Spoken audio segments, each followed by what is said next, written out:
नमस्कार सर। नमस्ते सर जी। सर क्या नाम है आपका? जी, मेरा नाम संजय दास है।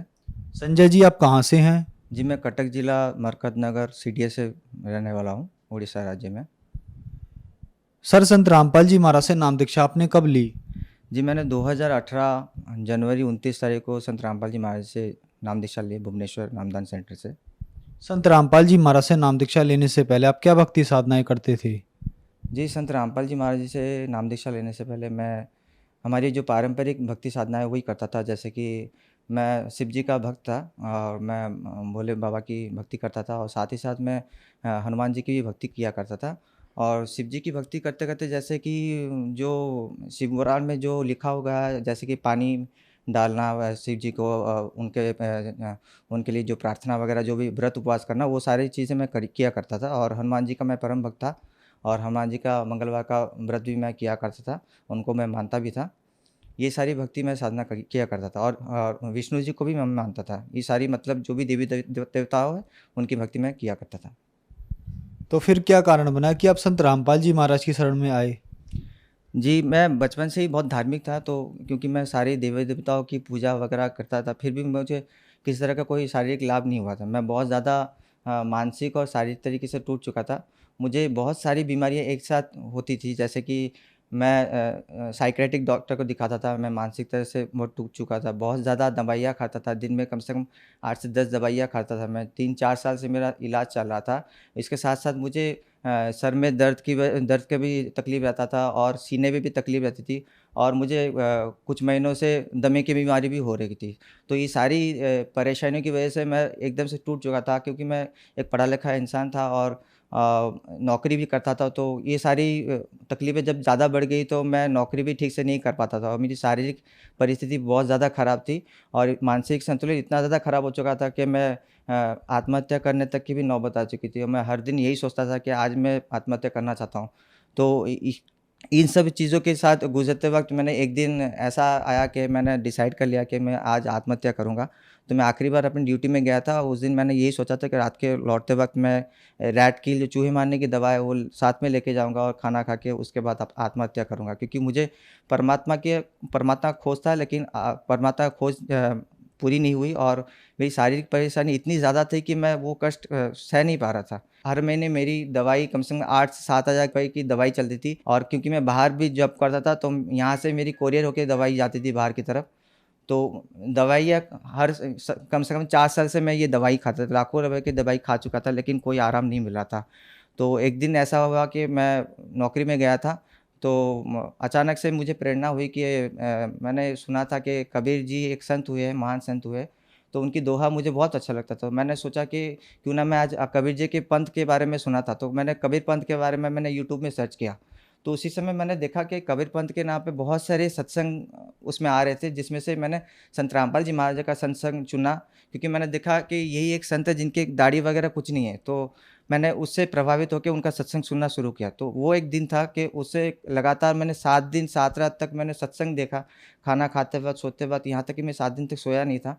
और 7 दिन सत्संग देखने के बाद 8वें दिन मैंने आश्रम में फ़ोन किया हरियाणा में। वहाँ से मैंने भुवनेश्वर नामदान सेंटर का नंबर लिया और भुवनेश्वर नामदान सेंटर से मैंने संत रामपाल जी महाराज जी के शरण में आया। संत रामपाल जी महाराज से नाम दीक्षा लेने के बाद क्या आपको कोई लाभ भी मिले? जी हाँ, संत रामपाल जी महाराज जी के नाम दीक्षा लेने के बाद मुझे बहुत सारे लाभ हुए। पहला लाभ तो ये था, जो मुझे शारीरिक तकलीफ़ थी और मानसिक तकलीफ़ थी, उन सभी से मुझे निजात मिल गया। वो एक दिन था जिस दिन मैंने संत रामपाल जी महाराज जी के शरण में आया और उस दिन से लेके आज तक मैंने दवाई छुई तक नहीं। वो सारी दवाई मुझे मेरी छू मंतर हो गई, मेरी वो बीमारियाँ वग़ैरह जो भी थी वो सब कुछ नॉर्मल है एकदम, उस तरह की कोई बीमारी अभी मुझे है नहीं। दूसरा ये है 3 महीने के बाद क्योंकि मैं हर हर दिन परमात्मा से यही प्रार्थना किया करता था रोते-रोते कि मुझे अपने सतलोक देखना है, मेरा घर देखना है, क्योंकि मैं बहुत ज़्यादा सत्संग में सुनता था कि हमारा भी वहाँ पर एक घर है, हम लोग का एक कॉलोनी जैसा बना है, तो मुझे वो देखने की बहुत प्रबल प्रेरणा हुई थी। तो ये देखते-देखते एक दिन ऐसा आया कि मुझे परमात्मा सपने में लेके गए और मैं सतलोक गया, तो वहाँ पर मैंने देखा कि वहाँ पर बहुत सारा मतलब बहुत ही ऐसे-ऐसे पेड़-पौधे मैंने देखे जहाँ मैंने यहाँ पर कहीं नहीं देखा और ऐसे फल वगैरह देखे जो मेरे मतलब मेरे शरीर का जो आकार था वो भी बढ़ा हुआ था और मेरा शरीर बहुत ज़्यादा सुंदर था। मेरे शरीर के कपड़े से भी प्रकाश निकल रहा था। तो मैं अपने घर के पास गया, वहाँ पर महलों जैसे घर एक जैसे कॉलोनी जैसे बनी हुई थी।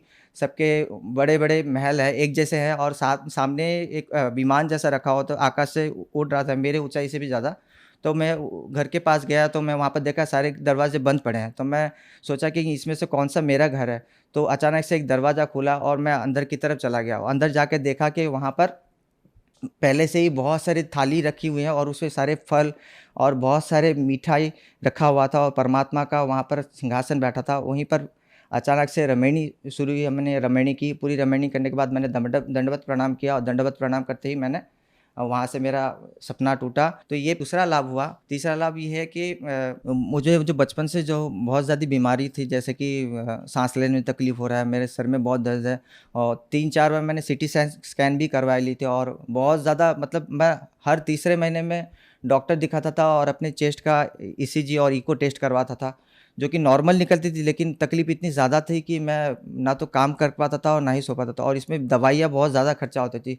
हर वक़्त मुझे नया-नया डॉक्टर मुझे चेंज करना पड़ता था, किसी भी डॉक्टर में बहुत सारे स्पेशलिस्ट भी दिखा चुका था, यहाँ तक कि मैं all India institute medical science में भी दिखा चुका था और आसाम में भी मेरा ट्रीटमेंट हो रहा था। गुवाहाटी मेडिकल में मेरा ट्रीटमेंट भी हो रहा था, लेकिन किसी तरह का कोई दवाई मेरा काम नहीं आ रहा था और म घर से भी मेरी दवाई भेजी जाती थी क्योंकि वो दवाई मिलती नहीं थी चारों में और बहुत ज़्यादा खर्चा होता था।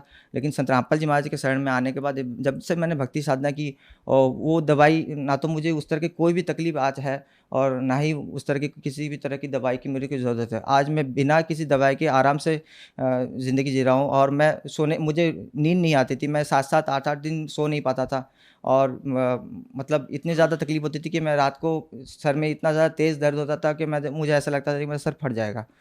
तो जब संत रामपाल जी महाराज के शरण में आया और मैंने ये भक्ति साधना की और तब से मैं आराम से सोता हूँ, मुझे नींद भी अच्छी आती है और सर में इस तरह की कोई भी तकलीफ़ वग़ैरह नहीं होती। तो ये जो लाभ है जो मुझे संत रामपाल जी महाराज के शरण में आने के बाद मिला शारीरिक लाभ और कुछ ऐसा लाभ है जैसे कि मेरा एक बार सीवियर एक्सीडेंट हुआ था जो मैं संत रामपाल जी महाराज के शरण में था और 6 महीने के बाद मैं आश्रम से लौट रहा था, अपने काम से घर को लौट रहा था। उस वक़्त एक दोस्त मेरे साथ थे, वो स्कूटी में चला रहे थे और हमारी स्कूटी 70 की स्पीड पे थी और हम एनएच पे जा रहे थे। उसी वक़्त पीछे से एक बाइक आई और उन्हें टक्कर मारी, मेरे लेफ्ट साइड में टक्कर मारी और लेफ्ट साइड में इतनी ज़ोर की टक्कर थी कि जो मेरा दोस्त बैठा हुआ था, वो छिटक के रोड के दूसरी तरफ गिरा और उनका हेलमेट 2 टुकड़े हो गए। उनको बहुत ज़्यादा खरोंचें आईं और स्कूटी की हालत भी ख़राब हो गई थी। पीछे से एक बस भी आ रही थी, लोडेड बस। पीछे से लोडेड बस भी आ रही थी और वो बस का चक्का जो वहाँ पर उन्होंने ब्रेक लगाया, वो ब्रेक वो दोस्त के चोटी पे लगी। मतलब वहाँ पर ब्रेक लगी और मैं एकदम से रास्ते पे खड़ा था, मेरे को एक खरोंच तक नहीं आई। इतना सीवियर एक्सीडेंट था कि स्कूटी का पहले का टायर जो है वो मुड़ चुका था, उसका हैंडल मुड़ चुका था और उन दोस्त को बहुत ज़्यादा चोटें आई थी। उनके पैर वगैरह, हाथ में बहुत ज़्यादा खून था, कपड़े फट चुके थे और हेलमेट 2 टुकड़े हो चुके, लेकिन मुझे एक खरोंच तक नहीं है। मैं रास्ते में आराम से खड़ा था। लोग ने पूछ रहे थे कि आपको कैसे है? आपको कुछ कुछ भी नहीं हुआ? तो मैंने बोला मैं संत रामपाल जी महाराज के शरण में हूँ। स्कूटी मेरे दोस्त चला रहा था और इम्बैलेंस हो गया क्योंकि पीछे से टक्कर मारी थी। जिसने टक्कर मारी थी वो भी बहुत ज़्यादा उसको भी बहुत ज़्यादा तकलीफ आई, जो बहुत ज़्यादा चोटें आईं। एक और विशेष लाभ ये हुआ कि जब मैं नामदान सेंटर में अनुवाद सेवा में था, तो उस बीच ऐसा एक हुआ कि मेरे अचानक कमर के नीचे बहुत ज़्यादा तेज़ दर्द हुआ।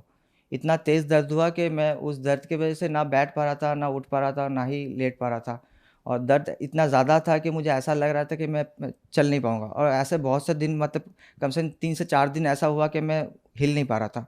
तो मैंने फिर डॉक्टर दिखाया, डॉक्टर दिखाने के बाद पता चला कि मेरे रीढ़ की हड्डी में जो पीछे के स्पाइनल कॉर्ड है, वहाँ पर गैप आ गया है।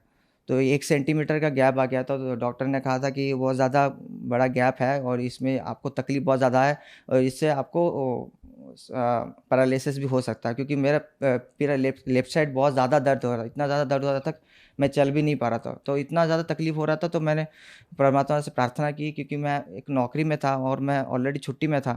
तो संत रामपाल जी महाराज से प्रार्थना की और उनसे कहा कि मेरा ये बहुत ज़्यादा तकलीफ़ है और मेरे पास छुट्टी नहीं है क्योंकि मैं एक प्राइवेट जॉब करता हूँ, तो वहाँ पर ज़्यादा से ज़्यादा 7 दिन की छुट्टी देंगे और मैं जिस तरह से तकलीफ़ में जा रहा हूँ, मुझे नहीं लगता मैं और काम कर पाऊँगा। तो संत रामपाल जी महाराज का आदेश आया कि उन्होंने कहा कि मालिक दया करेंगे और भक्ति करते रहो। तो मैं इस बीच मैंने एक डॉक्टर दिखाया, और डॉक्टर भी दिखाया, उन्होंने मेडिसिन भी लिखा, लेकिन कोई कारगर नहीं की।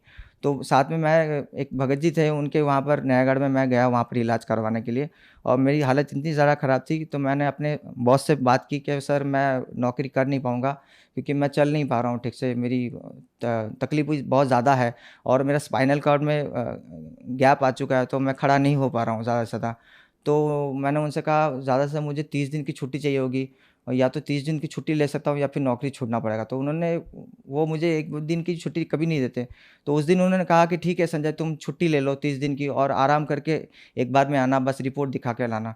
तो मुझे इतनी खुशी हुई, मैं उस हालत में नयागढ़ गया, वहाँ पर जाके इलाज करवाने के लिए कोशिश की, वहाँ पर मालिश वगैरह करवाने की कोशिश की। लेकिन मालिश करने पर मुझे तेज़ दर्द और ज़्यादा बढ़ गया, इतना ज़्यादा बढ़ गया कि मैं तो फिर भी थोड़ा बहुत चल रहा था, उसके बाद मैं चल भी नहीं पाया। ऑटो से जाना-आना हो रहा था।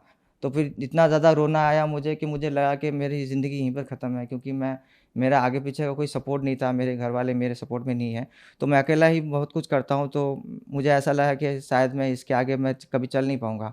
तकलीफ़ बहुत ज़्यादा थी, रात को सो नहीं पाता था। तो उस दिन परमात्मा से प्रार्थना की कि परमात्मा, अगर हो सके तो मेरी इस तकलीफ़ को दूर करो, या फिर मेरे प्राण ले लो, क्योंकि मैं ये तकलीफ़ सह नहीं पा रहा हूँ। तो उस दिन मैं वहाँ से पैदल चला, वहाँ से लेके जहाँ पर मालिश कराने जाते थे वो 1 किलोमीटर का रास्ता है। तो वहाँ से मैं पैदल चल के 1 किलोमीटर गया, मुझे पता भी नहीं चला कि मेरे कमर में दर्द भी है। तो मैं वहाँ तक गया और उनसे पूछा कि भाई आप जो मेरा मालिश करते हो उससे मुझे कोई राहत नहीं मिला। मुझे बहुत ज़्यादा दर्द हो रहा है, दर्द इतना ज़्यादा बढ़ गया कि मैं चल भी नहीं पा रहा हूँ। तो मेरे मुँह पे देख रहा था और हँस रहा था, भाई तुम क्या बोल रहे हो? तुम तो खुद वहाँ से पैदल चल के आए हो, अभी वहाँ से यहाँ तक 1 किलोमीटर का रास्ता है। तुमको दर्द हुआ? तो मैंने कहा हाँ, दर्द तो नहीं हुआ। तो बोला आपको तो दर्द नहीं हुआ, फिर तो ठीक हो गए आप। फिर मैंने वो चेकअप करवाया और फिर चेकअप में पता चला कि मेरे जो स्पाइनल में जो गैप थे वो गैप है ही नहीं। वो उसकी रिपोर्ट भी हमारे पास है, और मैं पहले को उसके बाद की रिपोर्ट भी रखी हुई है, और रिपोर्ट आप देख सकते हो। उसमें पूरी दी गई है कि उसमें जो गैप है उसकी वज़ह से स्पाइनल में प्रॉब्लम थी। वो प्रॉब्लम अभी मैं उसको सही से जानकारी करने के लिए मैं खुद अभी कोशिश करता हूँ, लेकिन मुझे किसी तरह की कोई भी तकलीफ़ स्पाइनल में आती नहीं है।